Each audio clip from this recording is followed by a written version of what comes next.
नमस्कार। इस वीडियो में हम जानेंगे किसी संख्या का वर्गमूल कैसे निकालते हैं। वर्गमूल निकालने की दो विधि होती है, गुणनखंड विधि और भाग विधि। इस संख्या का हम वर्गमूल दोनों विधि से निकालेंगे। पहला वो गुणनखंड विधि, दूसरी होगी भाग विधि। तो आइए पहले हम करते हैं गुणनखंड विधि से इसका वर्गमूल। तो 5, 7, 6 ऐसा कर लेना है।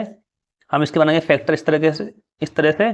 तो हम इसे 2 से करेंगे पहले भाग, तो जाएगा 2 दूनी 4, 1 7 8, फिर 8, फिर 2 से करेंगे 1 4 4, अगेन 2 से करेंगे 7 2, अगेन 36 18 9 3। गुणनखंड विधि में ऐसा करने के बाद अब हमें इनके दो दो के बनाने जोड़े में होते हैं 2। तो इस तरह से एक ये जोड़ा बन गया, एक ये बन गया, एक ये बन गया, एक ये बन गया।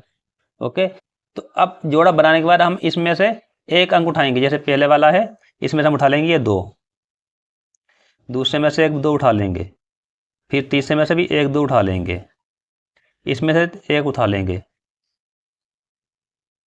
और अब इन सबको हम आपस में गुना कर देंगे।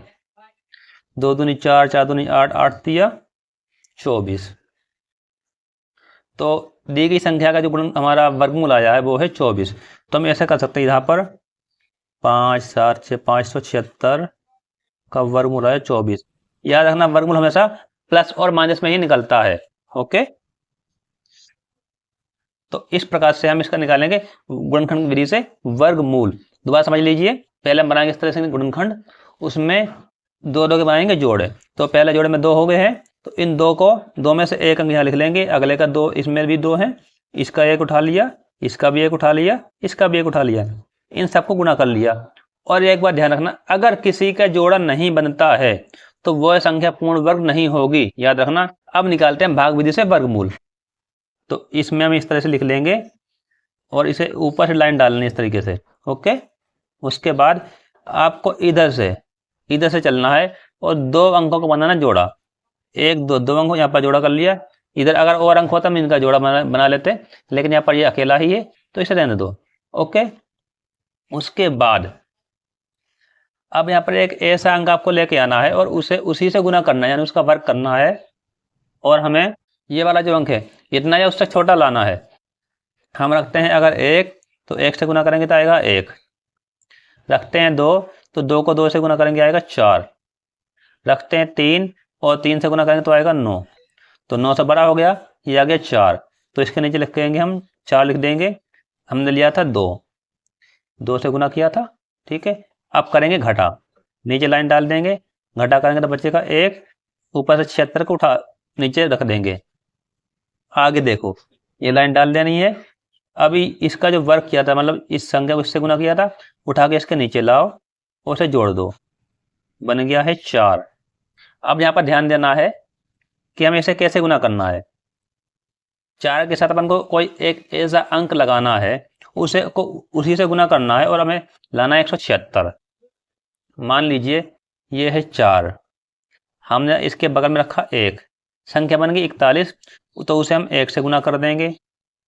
अगर हमने रखा है 2 तो करेंगे 2 से गुना, अगर रखा है 3 तो करेंगे 3 से गुना, अगर रखते हैं हम यहाँ पर 4, संख्या बन रही 44, तो करेंगे हम 4 से गुना।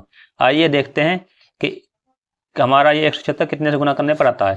पहले का तो आएगा 41, बहुत छोटा हो गया, फिर करेंगे तो आएगा 84, बहुत छोटा हो गया, 9 आएगा 129, बहुत छोटा हो गया, 4 चौका 16 17, आ गया 176।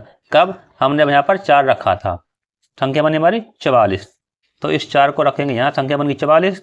तो और इसी 4 को रखेंगे हम यहाँ पर, गुना करने पर आ गया 176 पूरा, तो 176 रख देंगे और घटा कर देंगे तो पूरा हो जाएगा।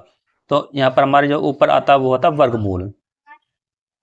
तो इस तरह हम लिख देंगे 576 का जो वर्गमूल आएगा प्लस माइनस का 24।